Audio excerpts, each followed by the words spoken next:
આવતીકાલથી 13 તાલુકાના ખેડૂતોને મળશે 8 કલાકની બદલે 10 કલાક વીજળી। માર્ચ 2026 સુધીમાં રાજ્યના તમામ ખેડૂતોની સિંચાઈ માટે દિવસે વીજળી મળતી થઈ જશે। ગુજરાતના ખેડૂતોના હિતલક્ષી આ મહત્વની વાત કરી છે મુખ્યમંત્રી ભૂપેન્દ્ર પટેલે।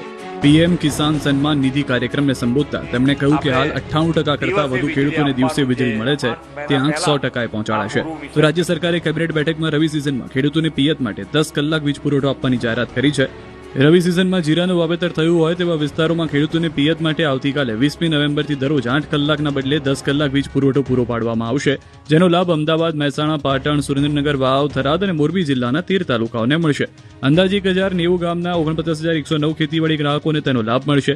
તો દાહોદ અને ગરબાડા તાલુકામાં પણ રવિ સિઝન માટે 8 કલાકના બદલે 12 કલાક વીજ પુરવઠો પૂરો પાડવામાં આવશે, જેના પરિણામે 191 ગામોના 9,758 ખેડૂતોને લાભ મળશે। બીજી તરફ રાજ્ય સરકાર તરફથી હર્ષ સંઘવીએ માહિતી આપી કે પાક નુકસાનીની સહાય માટે અત્યાર સુધીમાં 10 લાખ ખેડૂતોની અરજી આવી છે। ઉત્તર ગુજરાતમાંથી 1.25 લાખ અરજી આવી છે, તો 1,177 કરોડથી વધુની મગફળીને ટેકાના ભાવે સરકારે ખરીદી કરી છે।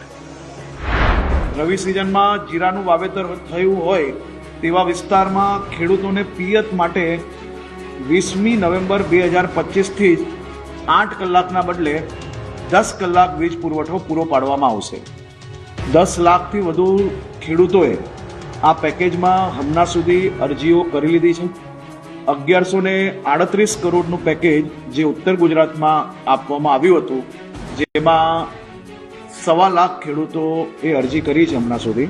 70,000થી વધુ ખેડૂતો પાસેથી 1177 કરોડથી વધુની મૂલ્યની 1.62 લાખ મેટ્રિક ટન મગફળી ખરીદી લેવામાં આવી છે।